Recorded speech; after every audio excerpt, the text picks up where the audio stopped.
Hello everyone, how to Totsim back with another new video, and in this video I'm going to show you how to delete your Instagram account permanently. So I'm just going to tap on my Instagram app. So you need to tap on your Instagram app to further. Then you can see the option, the right bottom corner of your screen. It's called the profile icon. Simply tap here. Once you tap here, then you'll see the option three line. Okay, right top corner on your screen.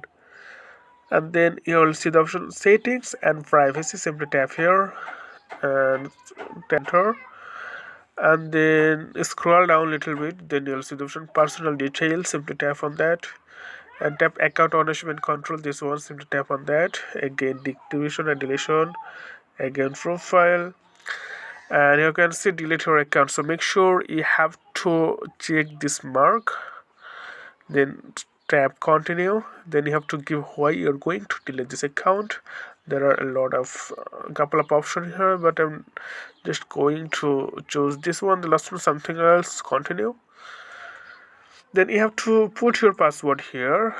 Once you put your password here, then simply tap here the option continue. Then your account will be delete permanently. So okay friend, today's no more, and thank you for watching.